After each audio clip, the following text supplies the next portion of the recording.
Boa noite, pessoal. Tudo bem com vocês? Eu sou a Cris Knop, do grupo da Regional Unifesp. Estamos em mais uma reunião científica do nosso grupo. E hoje nós estamos muito contentes porque nós estamos... Deixa eu fechar o microfone de algumas pessoas. Espera aí. Estamos muito contentes porque nós completamos aí 80 vídeos no nosso canal do YouTube. Como vocês sabem, todas as nossas reuniões científicas são abertas para quem quiser participar. A gente solta o link no nosso Instagram e depois nós disponibilizamos todas as nossas aulas aqui no nosso canal do YouTube. Então, se você ainda não participa ou se você já participa, se inscreva, mande para um amigo seu, que a gente fica muito contente. Hoje quem vai dar a aula vai ser o nosso Fellow 2024, o Dr. Pedro, e o tema de hoje será bloqueio do nervo femoral e bloqueio do cutâneo lateral da coxa. Esse tema é um tema básico, mas muito importante, e aí define aí várias condutas de cirurgias de quadril, fêmur, enfim, joelho, né? Então, o básico precisa ser dito, precisa ser explicado e precisa também ser discutido. Então, passo a palavra para o doutor Pedro. Pedro? Boa noite, pessoal. Tudo bem? Vou tentar compartilhar a tela aqui, vamos ver se vai dar certo. Ô, Cris, vê se você consegue habilitar para mim, por favor. Tá falando que o anfitrião desativou o compartilhamento. Beleza, Ativei. anfitrião. Me Beleza. torne o anfitrião, que o povo entra Tá. com o fone ligado. Pronto. Compartilhar minha tela aqui. Maravilha, estamos vendo. Beleza, tá dando para ver? Sim, está perfeito, pode continuar, pode seguir. Tá Palavra ótimo. Vou só mudar aqui o ponteiro.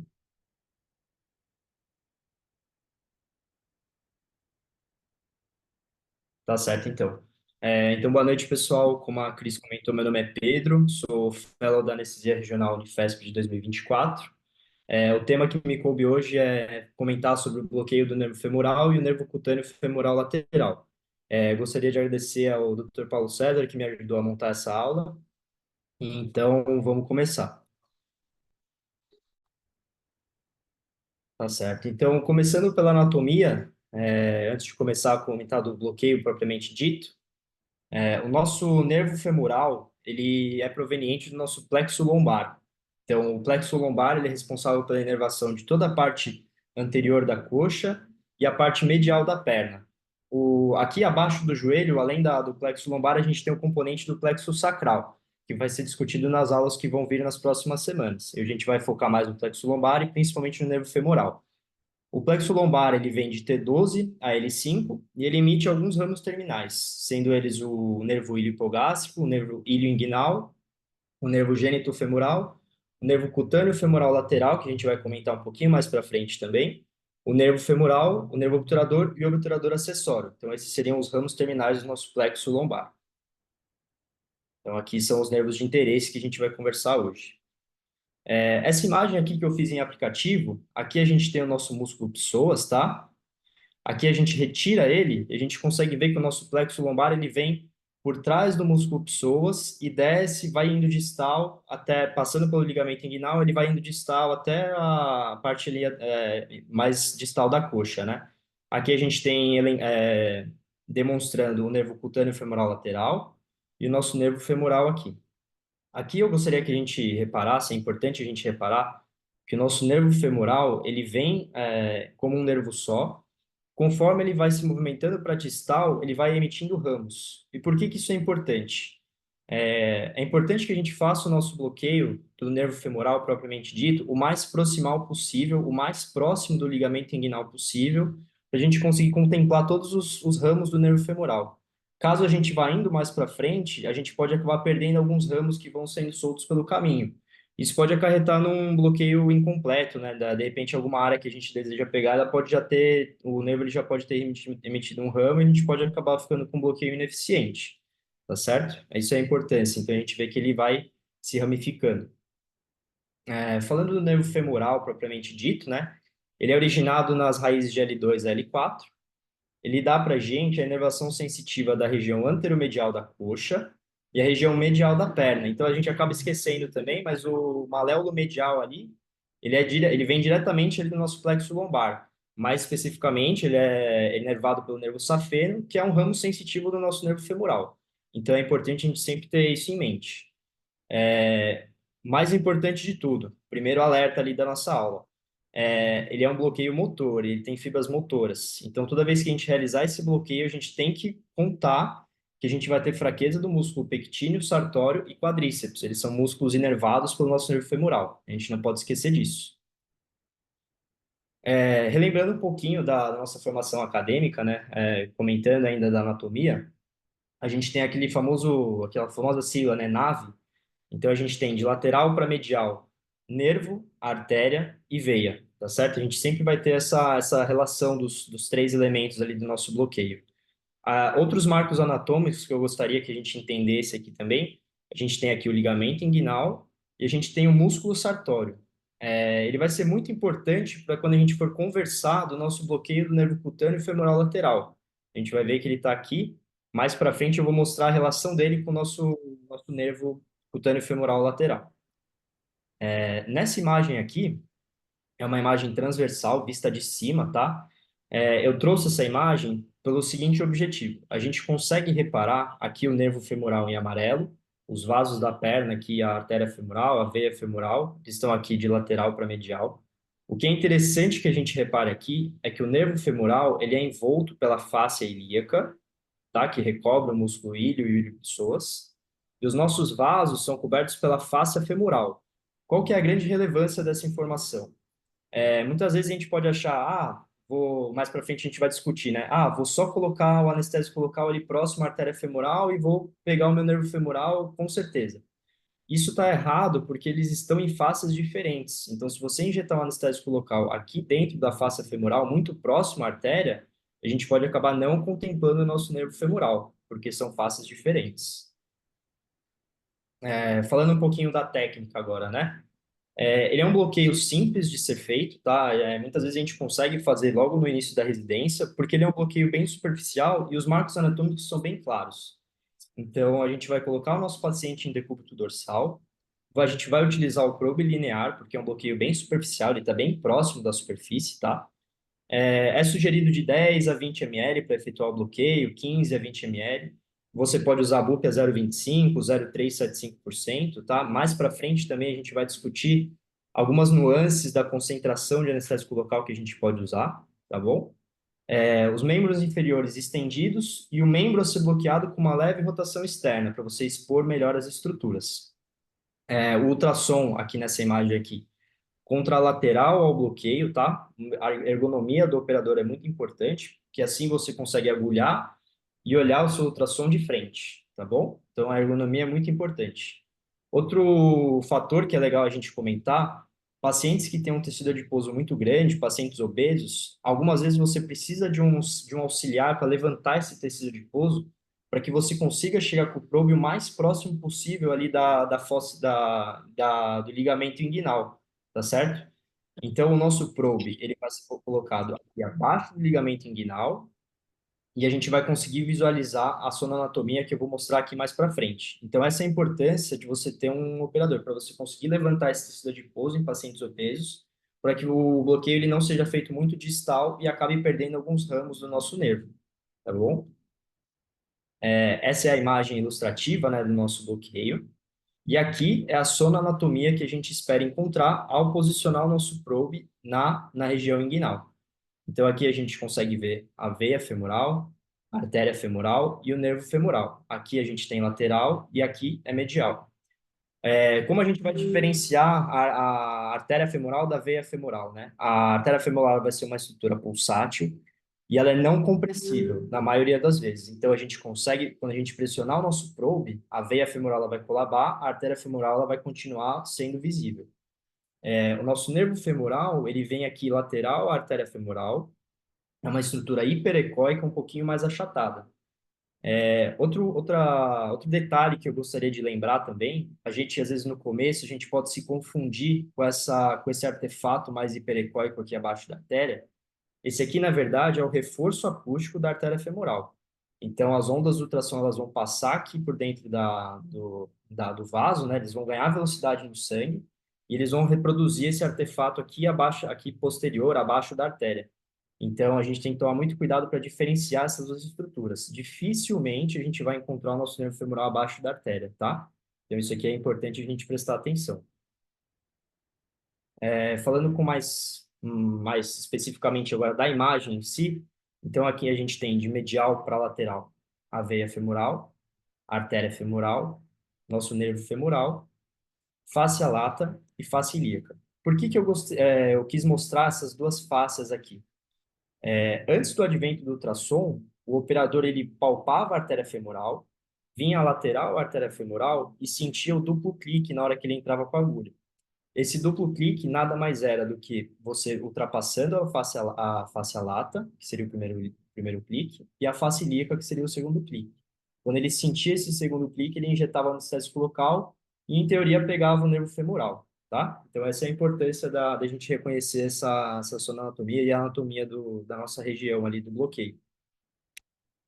Aqui a gente tem uma imagem, tá, do bloqueio sendo realizado. Agulhamento em plano. Essa imagem ficou bem bonita, né? O operador ele vem em plano, a gente vê a agulha reverberando e a gente consegue ver a característica do nosso nervo femoral. Ele é mais achatado e hiperecóico. Ele vem, ele injeta, administra o anestésico local aqui em volta do nervo e consegue ter um bloqueio bem sucedido. Aqui estaria a artéria femoral pulsando, tá certo? Outra característica da sonoanatomia que eu queria ressaltar, quando a gente for fazer o nosso bloqueio femoral e encontrar duas estruturas pulsáteis, ela nada mais é do que a nossa artéria femoral já bifurcada. Então, ela já seria a artéria femoral e a artéria profunda femoral. O que que isso informa para nós? Quando a gente tem essa característica no ultrassom, quer dizer que a gente pode estar um pouco mais distal do que a gente gostaria. Então, tendo uma artéria femoral bifurcada, muito provavelmente nosso nervo femoral já emitiu ramos lá para cima. Se a gente efetuar um bloqueio aqui, ele pode não ser tão eficaz quanto a gente gostaria, porque a gente pode ter perdido alguns ramos que já se soltaram no nosso nervo femoral. Então, é muito importante a gente se atentar também a ter uma estrutura única como artéria femoral, tá bom? Outro aspecto do bloqueio que é interessante a gente notar é que nem sempre ele vai estar aquela imagem bonitinha de veia femoral, artéria femoral e nervo, os três pertinho. Algumas vezes o nosso nervo femoral ele vai estar um pouquinho mais lateral ali no bloqueio, tá certo? Então é muito importante para a gente identificar as estruturas, fazer um tilt com o ultrassom, um movimento de rotação, fazer o slide, né? Porque é uma estrutura um pouco anisotrópica. Então a gente tem que identificar o nosso nervo femoral para administrar o anestésico local no espaço certo, senão a gente vai ter um bloqueio que não vai ser eficiente. Esse bloqueio, então, ele está no nosso dia a dia, né? Ele está indicado para cirurgia de quadril, fêmur, região anterior da coxa, joelho e patela e a região medial da perna, tá? Então, a gente vê aqui a área que ele contém.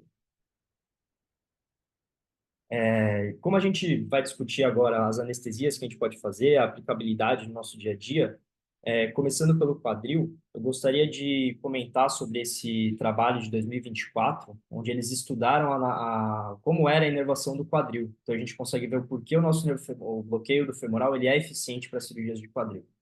Então, ele separou o quadril em cápsula anterior e cápsula posterior. Aqui a gente tem uma imagem da nossa cápsula anterior, tá? A gente consegue ver que o nervo femoral, aqui que eles demonstraram em azul, ele é responsável por grande parte da inervação da cápsula anterior. A gente tem o nervo obturador e o obturador acessório que também compõem essa inervação da cápsula anterior.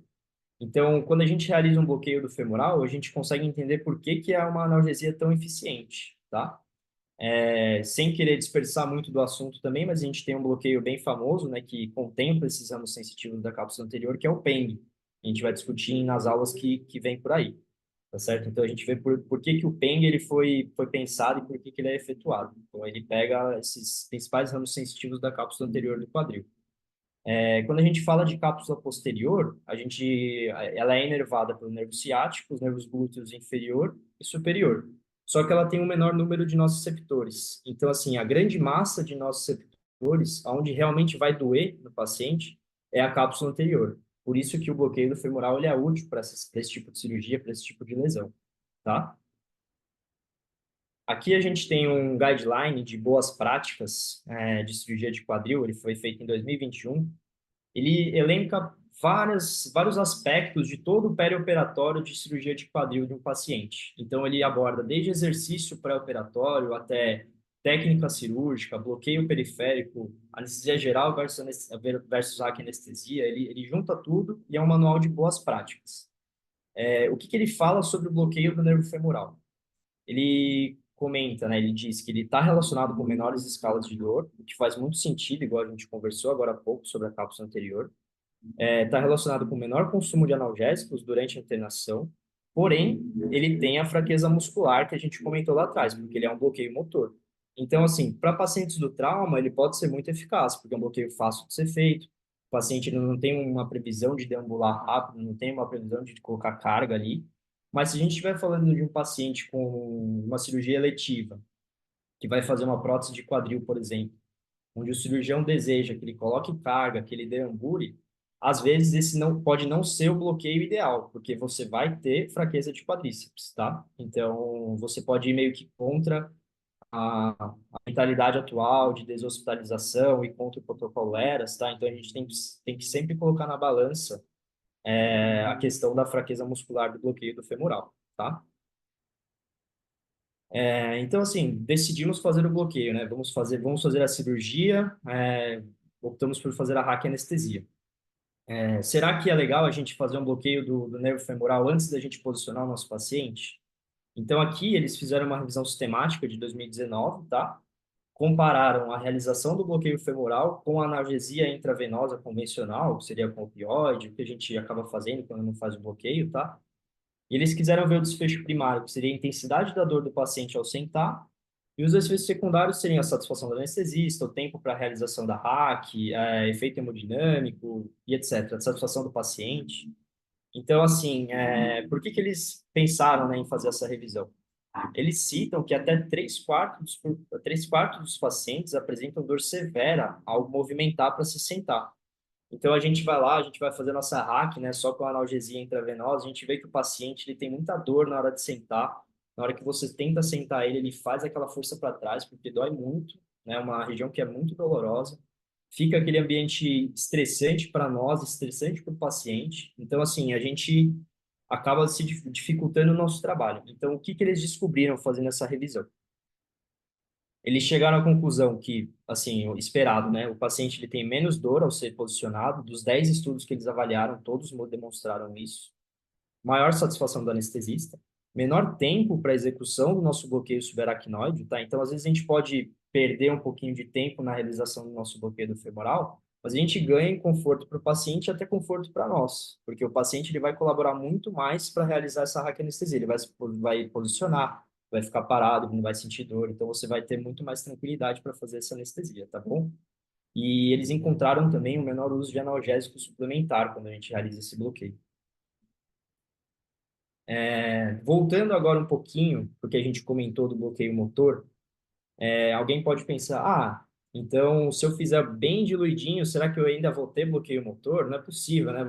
Vou pesar 1%, vai pegar só o sensitivo ali, não vai ter bloqueio motor.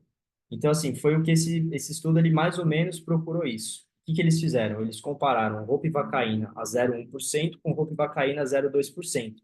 Repara que, assim, 0,1% já é bem diluído, já é bem pouca massa de anestésico local. Em 83 pacientes, nesse caso, era um estudo para artroscopia de joelho. Mas a minha intenção trazendo esse bloqueio é a gente avaliar o bloqueio motor em si. Ao trazer esse artigo, eu quero que a gente veja o bloqueio motor em si. Então, assim, o que que eles descobriram entre as duas concentrações? O efeito analgésico ele foi similar nas primeiras 24 horas, entre as duas concentrações, e o bloqueio motor no grupo a 0,1% foi menos intenso nas primeiras 6 horas, o que é esperado, ele é menos concentrado. Só que o que eu queria ressaltar é essa tabela do meu trabalho, onde eles mediram com um dinamômetro, tá? Eles vieram com um dinamômetro para o paciente, colocaram ele deitadinho lá, e mediram pré-cirurgia e 6 horas depois e 24 horas depois, tanto no lado bloqueado como no lado que não foi bloqueado. E o que é interessante nesses dados, né? Aqui a gente vê que pré-cirurgia, no grupo 0, vamos pegar o grupo 0,1 como exemplo. Pré-cirurgia, eles tinham aqui 18 quilos de força, né, no dinamômetro, 24 horas depois, a gente consegue ver que ele ainda não recuperou a força pré-bloqueio. E isso não é um viés de anestesia geral, por exemplo, porque eles fizeram também no lado saudável. Então, o lado saudável eles fizeram aqui, tiveram um valor de 19. 24 horas depois, no lado que não foi bloqueado, ele já tinha a força normal. Então, o que que eu quero dizer com isso? Esse aqui é um bloqueio que, mesmo feito a 0,1% de roupa, que é bem diluído, você ainda tem um déficit motor depois de 24 horas. O que, assim, não é um ponto, é um efeito colateral, mas se você está esperando, você não vai ser surpreendido por isso.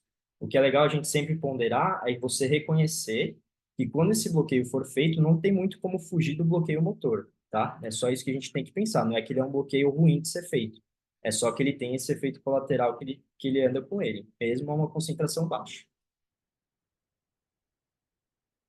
Comentando agora, extrapolando um pouquinho o assunto para analgesia em crianças, né, anestesia pediátrica, a gente pode pensar, será que tem como fazer em anestesia pediátrica, né, o bloqueio femoral, um bloqueio bem eficiente, né, queria fazer em criança, vamos ver como é que é.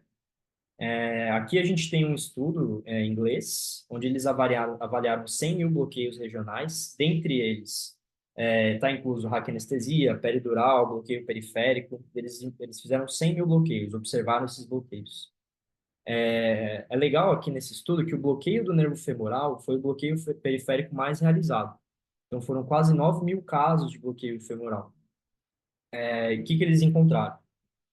Primeiro, 93% foram realizados sob anestesia geral. Então, a recomendação do artigo, eles escrevem: se você opta por fazer um bloqueio regional numa criança, o ideal é que ela esteja sob anestesia geral. Porque a criança ela não tolera muito bem a gente tentando agulhar, procurar ali o espaço, ela não vai aceitar muito bem. Isso aumenta o risco de intoxicação por anestésico local e aumenta o risco de lesão nervosa. Isso está escrito no artigo. Então, e eles postulam que o maior risco de intoxicação são em crianças menores que 6 meses. As complicações foram mais relacionadas a catéter e não encontraram sequelas motoras permanentes, tá? Então, assim, como a gente conversou lá atrás, às vezes se você está com medo de uma intoxicação, você consegue fazer um bloqueio bem diluído, como naquele trabalho que a gente comentou da ropivacaína 0,1%. Eles tiveram uma boa resposta sensitiva, e se você está tratando de uma criancinha de menos de 6 meses, você consegue fazer um bloqueio bem diluidinho. Então, é interessante a gente notar isso. Ainda falando sobre crianças, mas mais especificamente sobre o uso de adjuvantes nesse bloqueio, aqui eles fizeram um estudo onde eles adicionaram dexametasona. Eles adicionaram a dexa ao bloqueio do femoral. O que que eles quiseram comparar? Eles quiseram ver se a dexametasona sistêmica seria equivalente à dexa perineural. O desfecho primário seria o número de doses analgésicas nas primeiras 48 horas, e os secundários seriam horário da primeira dose de analgésico, escala de dor, intensidade de bloqueio motor, bloqueio sensitivo, e eles dividiram os pacientes da seguinte forma: um grupo receberia o bloqueio do nervo femoral mais placebo, outro grupo receberia o bloqueio do nervo femoral adicionado ao placebo perinervo mais dexa intramuscular, e o terceiro grupo, bloqueio do nervo femoral adicionado a dexa no bloqueio e um placebo intramuscular. Eles não encontraram diferença nenhuma. Não tiveram complicação e não encontraram diferença. Não entrando no mérito dos adjuvantes, né, porque isso vai ser assunto de aulas que virão, o que eu gostaria de ressaltar aqui é que quando a gente adiciona um adjuvante ao nosso bloqueio periférico, a gente espera que o efeito dele acabe se prolongando um pouco. Por se tratar de um bloqueio motor, do nosso bloqueio femoral, às vezes a gente adicionar um adjuvante, talvez a gente perca um pouco a noção de quanto tempo esse bloqueio motor pode perdurar. Então, é bem interessante, antes de adicionar um adjuvante ao nosso bloqueio femoral, a gente ponderar isso, se vale realmente a pena, se o paciente não tem uma expectativa de deambular nos próximos dias, tá? Isso é muito importante. Saindo um pouco do nosso ambiente cirúrgico, né, a gente consegue ver que o bloqueio femoral ele é muito útil no ambiente da sala de emergência. Aqui, esse estudo canadense, eles fizeram uma revisão sistemática de realização de bloqueios em sala de emergência. Eles começaram o artigo comentando que a dor negligenciada desse tipo de fratura, ela é um maior risco de delírio. Além do que, o uso de opioides, o uso de analgésicos sistêmicos como o opioide, ela pode trazer consigo alguns efeitos colaterais, como náusea, até mesmo delírio. Então, eles quiseram ver a eficácia do bloqueio do femoral logo na sala de emergência. Eles encontraram que o bloqueio do femoral, ele provavelmente ele é mais eficaz que a analgesia sistêmica, tá? Ele é mais eficaz. Teve uma redução no consumo de opioides em 5 dos 6 estudos, e eles sugerem a realização do bloqueio logo que o paciente é admitido. E qual que é a grande importância disso, né? A gente sabe que nos hospitais aqui do Brasil, provavelmente no mundo todo, nem sempre o paciente que chega com uma fratura de fêmur, ele vai ser operado instantaneamente ou no mesmo dia. Então, às vezes eles precisam de uma reconciliação medicamentosa, uma estabilização clínica, às vezes eles estão com terapia antitrombótica, anticoagulante. Então, a gente acaba recebendo esse paciente sem cirúrgico até, às vezes, 2 dias, 3 dias depois da fratura. Então, esse paciente ele acaba ficando de 2 a 3 dias só com uma analgesia intravenosa, não comparável ao bloqueio do femoral, né, que a gente vê que ele é mais eficaz, e trazendo consigo todo aquele sofrimento de dias com a fratura ali doendo, né, todo aquele analgésico sistêmico ali circulando. Então, a gente vê que se a gente implementar uma mentalidade de realizar esse bloqueio logo no começo da admissão desse paciente, a gente pode melhorar a experiência do paciente em toda a internação, né? Embora aqui nesse estudo eles não conseguiram relacionar com a diminuição dos efeitos colaterais, delírio, náusea, vômito, eles não conseguiram, não acharam relevância estatística nos dados, mas faz muito sentido esse pensamento. Indo agora para nossa segundo tema da nossa aula, né, falando do nervo cutâneo femoral lateral, a gente volta aqui para a anatomia. Então, ele também é um ramo terminal do nosso plexo lombar. Ele sai ali de L2 a L3. Aqui a gente tem o nosso nervo cutâneo femoral, vindo aqui na parte lateral da nossa coxa, tá?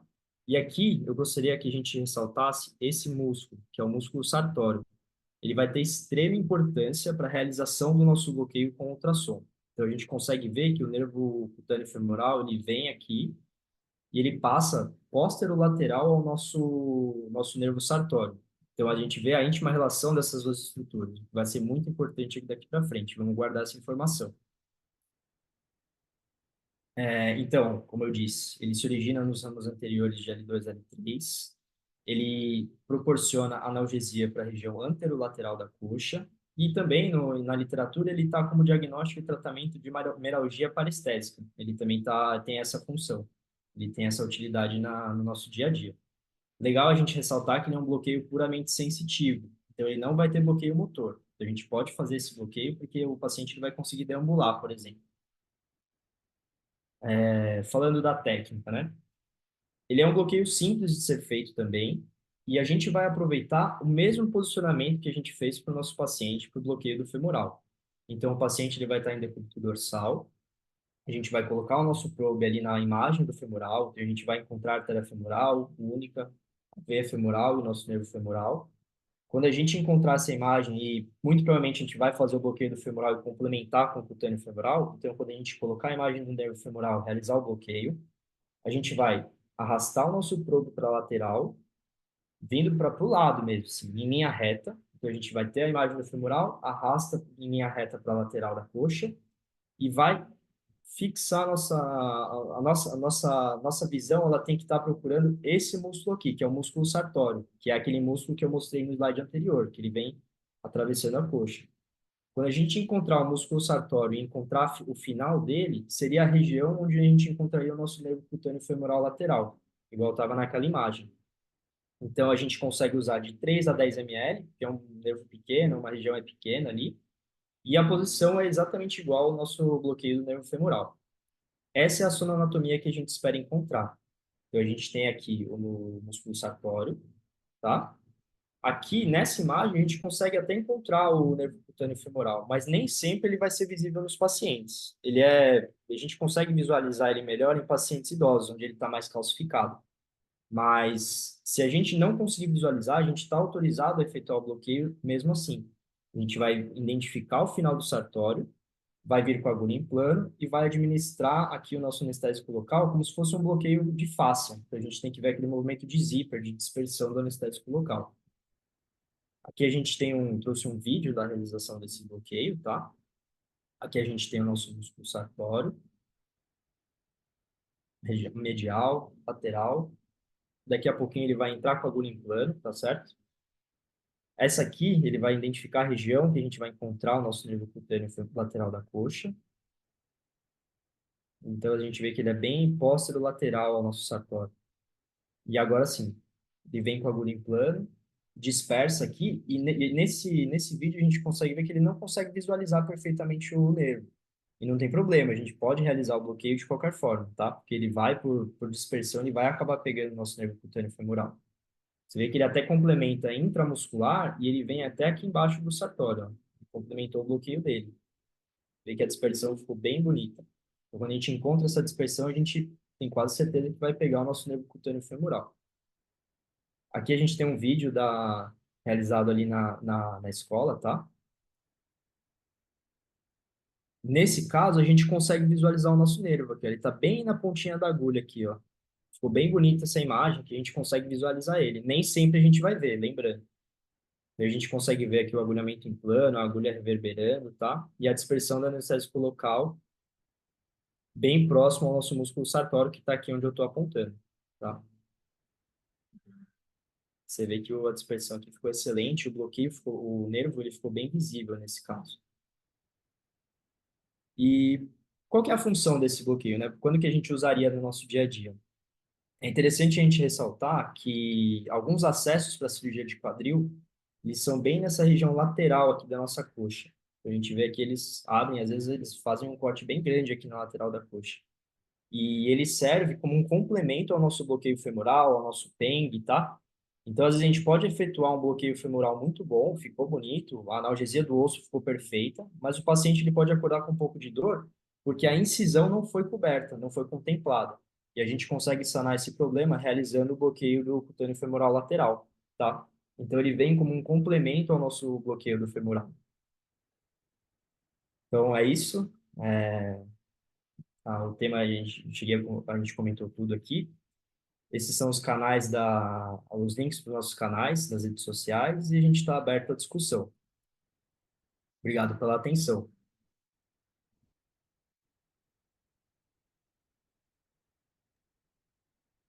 Boa noite. É. Para Pedro, você foi muito bem. Gostei bastante da Cara, sua aula. A gente estava até conversando um pouquinho antes, né? sim, Gostei de ajudou você bastante. sobre o uso de antes e sobre o bloqueio na sala de emergência, né? A gente vê que cada vez mais os colegas têm citado isso, né? Isso é uma coisa, os guidelines estão colocando isso cada vez mais sobre bloqueios na sala de emergência, porque a gente realmente sabe que você vai poupar opioide, né? Principalmente idoso frágil. Então, foi muito bem colocado, né? E aí até levanta uma outra polêmica, né? Sobre os bloqueios. O bloqueio do nervo femoral está sendo hoje questionado se tem que ser executado apenas por anestesistas, né? Fica aí uma grande polêmica, né? Porque tem colega clínico, tem colega cirurgião, tem colega ortopedista querendo aprender a fazer, tem alguns ortopedistas que já sabem fazer, fica a polêmica, né? Porque nem sempre a gente tem um anestesista aí disponível para descer na sala de emergência, mas a gente vê que a tendência é essa, né? Cada vez mais trabalhos, o Prospect coloca isso, né? Isso é bem colocado. Adorei que você citou que sempre vai pegar fibra sensitiva, fibra motora, né? Então não adianta você fazer roupa 01 que vai ter falha, né? Então você já vi gente falar, vou fazer bem diluído para uma prótese de joelho. Não confie, né? Paciente analgesia, sem dúvida alguma, se pegar o nervo femoral vai ser mais completa, mas vai ter que cursar com bloqueio motor. Bom, eu vou ver se tem alguém aqui querendo fazer perguntas para você, né? Cadê? Marcelo mandando palminha. Gente, eu tô sem óculos, porque eu odeio aparecer com óculos, mas aí vocês ficam mandando mensagem escrita e eu tenho que ler. É só a gente elogiando. Ninguém vai Oi, perguntar Cris, nada. boa noite. Quem que É o é? Vitor, Vitor Ah, Onias. Vitor, vai. Não, vocês falaram disso de bloqueio na emergência, né? Bloqueio do femoral na sala de emergência. Esse foi o tema do meu, quando eu e o André Velhote, né, que também foi fellow, éramos residentes, foi o tema do nosso TCC, bloqueio do femoral na sala de emergência.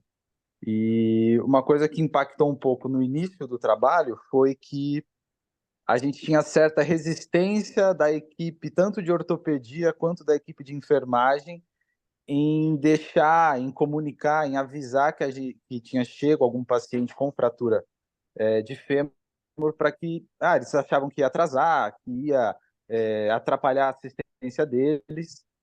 E conforme os meses foram passando, os últimos pacientes a gente praticamente bloqueava na maca do SAMU para passar para o leito. Então chegava a ambulância com fratura, a gente já bloqueava o paciente na maca do SAMU e passava para o leito.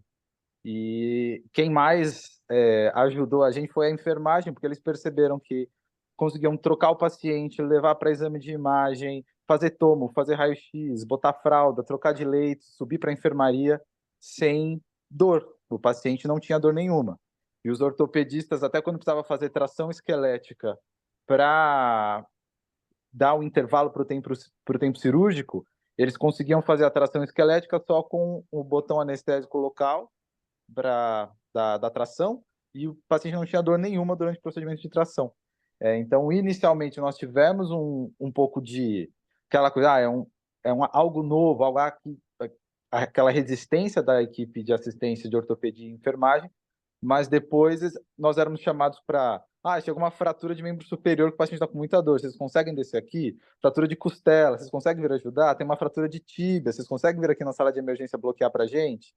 E eu acho que essa cultura tem que ser mais implementada, essa cultura do anestesista fora do centro cirúrgico, porque nós temos conosco no centro cirúrgico um arsenal para tratamento de dor aguda tão grande e que fica tão restrito ao centro cirúrgico que tem que, aos poucos, essa cultura se implementar mais de levar para a RPA, levar para as enfermarias de ortopedia, levar para a emergência, porque você melhora desfecho, você diminui mortalidade, você diminui tempo de internação, você diminui gasto hospitalar.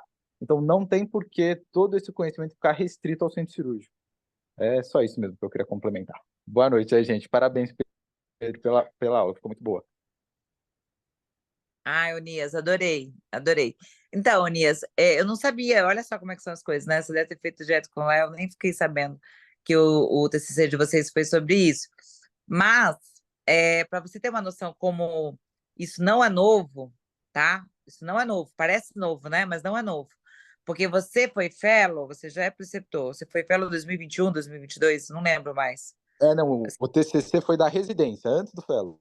Ah, tá. Então, você vê, 2022, né, que você foi fellow. Então, olha só, eu fazia bloqueio no PS quando eu era fellow, gente, numa rede muito grande de particular aqui, né, de convênio aqui em São Paulo, que é muito famosa, não vou entrar no mérito. E a gente, naquela época, olha, quando eu era fellow 2018, 2019, tem muita gente, muitos amigos meus que trabalharam junto comigo nessa época, a Elaninha, Maia, né? E aí a gente ficou, e era uma rede de idosos, né? Então diminuía delírio, a gente só fazia o bloqueio e dipirona, mais nada. O paciente ficava ótimo, e dali, logo em 24 horas, esse paciente vinha para a mesa, né? Você vê, isso tem o quê? 6 anos. E aí, nessa época, logo depois que eu terminei o fellow, eu implementei isso, né? Tinha um grupão de WhatsApp com o pessoal da ortopedia da escola, do PS, e eles chamavam o grupo da regional para a gente descer para bloquear os pacientes. Só que aí veio o Covid, veio a pandemia. E aí desestruturou tudo, tanto nesse lugar que eu trabalhava, nesse convênio, também a galera, não sei se ainda faz hoje, quanto na escola. Acabou que a galera, a gente vou ter que até reativar esse grupo aí, que a gente fazia isso. Na escola, a gente tem um outro problema no momento, né, que o PS está fechado para reforma. Então, acabou que isso murchou, porque aqueles R1, R2, todos se formaram, e a gente não está descendo. Mas eu tenho descido na enfermaria da ortopedia com a Julinha, a fellow nossa, e a gente faz os bloqueios, e até falo para os meninos, para o Pedro e para o Marcelo, quando vocês terminarem na Casa da Mão estiver meio tranquilo A gente, na segunda-feira, tem muito cirurgia com o Allant, que é uma tese de doutorado dos meninos da ortopedia, e aí acaba não podendo bloquear. Vão na enfermaria da ortopedia, passem lá, sempre tem paciente com dor lá. Vai lá dar uma olhada, porque é a chance de vocês fazerem os bloqueios fora do centro cirúrgico. E isso é uma coisa que não é nova, dos bloqueios fora do centro cirúrgico, mas uma coisa que é pouco utilizada realmente aqui no Brasil. Eu acho que está sendo mais utilizada fora do Brasil, e aí até existe uma polêmica aí, né? Porque acaba que os anestesistas acabam não descendo, e assim, o que eu recebo de mensagem no Instagram de gente, pessoal da clínica, pessoal da cirurgia geral, pessoal da ortopedia, perguntando se não pode fazer um curso para eles, que eles querem aprender, porque quem já viu o efeito que é e o benefício que é para o paciente, assim, a pessoa muda.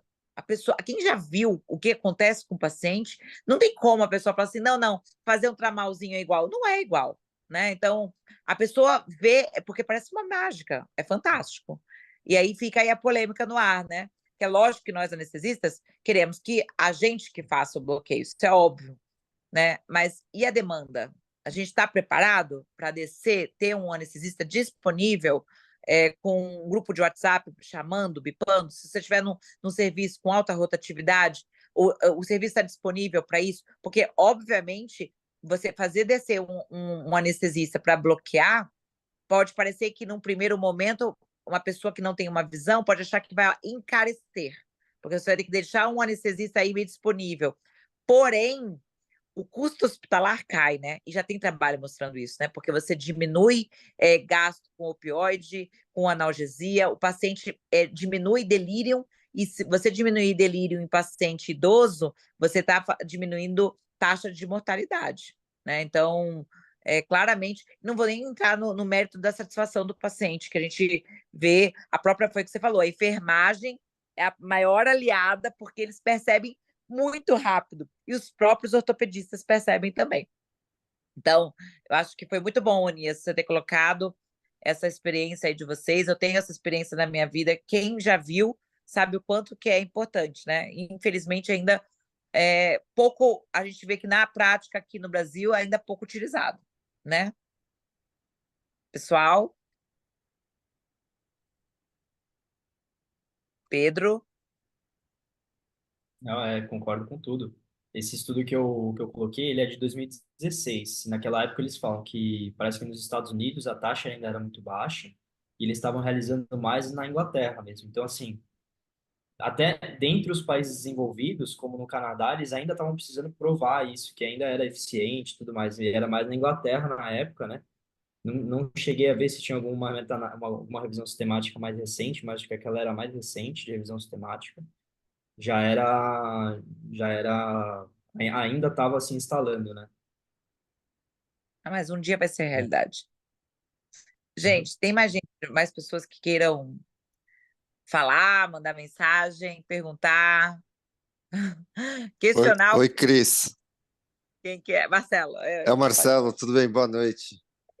boa noite. Primeiro, parabenizar o Pedro pela aula, foi brilhante. Só complementar um pouquinho o que o Vitor Onias falou. Alguns dias atrás eu estava num dos hospitais, né, de onde eu fiz a residência, e aí eu estava numa sala de ortopedia com o residente da ortopedia, né? A gente estava conversando e tudo mais. E aí ele entrou nesse mérito dos bloqueios regionais feitos fora do centro cirúrgico. E aí ele me questionou, falou, pô, será que se a gente... Porque os pacientes às vezes chegam com fratura exposta lá, ficam um tempo até subirem para o centro cirúrgico, às vezes não conseguem fazer uma antisepsia legal, uma lavagem lá na sala vermelha, porque os pacientes têm muita dor, não toleram. Aí ele me questionou isso, falou assim, nossa, será que se vocês conseguissem fazer bloqueio, a gente não conseguiria fazer um curativo melhor, uma lavada de ferida mais adequada? E aí isso não impactaria, né, em taxas de infecção hospitalares, porque às vezes o paciente fica, sei lá, quanto tempo com a ferida aberta ali até ter o atendimento no centro cirúrgico. Aí eu achei interessante isso, porque isso veio de um residente da ortopedia, um R2. E eu acho legal compartilhar com vocês essa experiência que eu tive com o R2. Mas ele tem razão, né? A gente sabe que o paciente não deixa que ponha a mão, né? Essa é a real. E aí fica mundo ali, né? Esperando, não, quando subir para o centro cirúrgico, alguém cede, a gente faz. E aí fica, né? E aquilo ali vai sendo postergado, né? Aí, no máximo que eles fazem é jogar um antibiótico no soro. E é bem isso, né? A gente não tem dúvidas de que o benefício é muito maior, né? Eu não sei agora no momento se esse convênio que eu trabalhei, se eles continuam fazendo os bloqueios no PS, né? Mas era uma realidade na época. Não sei como é que está agora, né? Que eu saí e eu lembro que tinha dado uma boa desestruturada na época da pandemia, né? Mas enfim, mas é uma coisa a se pensar, né? Se a gente conseguisse implementar isso. E outra coisa, né? Eu ainda vou mais longe. No SUS, teria que disponibilizar, talvez, aí, se for um hospital porta aberta com a demanda muito alta, um anestesista a mais, né? Seria aquele anestesista que ficaria, por exemplo, na sala de RPA, que é optativo, mas que ajuda muito, e esse anestesista poderia ou não descer, teria que ver a demanda, né? Agora, no particular, no convênio, o ideal seria cobrar, né? O certo é cobrar, não é por que não cobrar? Se a gente muda, é um ato anestésico, é um ato médico isso aí, né? Você muda o prognóstico do paciente. E as pessoas hoje têm muito medo, é quase um tabu falar que o anestesista tem que cobrar pelo seu trabalho, né? Então, isso precisava ser cobrado, porque o benefício é incontestável. Beleza, pessoal? Pedro? Gente, então, se vocês estão todos quietinhos, eu adorei a discussão, foi muito bom. Eu vou encerrar, tá bom? Pedro? Eu gostaria de agradecer a atenção de todo mundo. Obrigado. Sempre um prazer.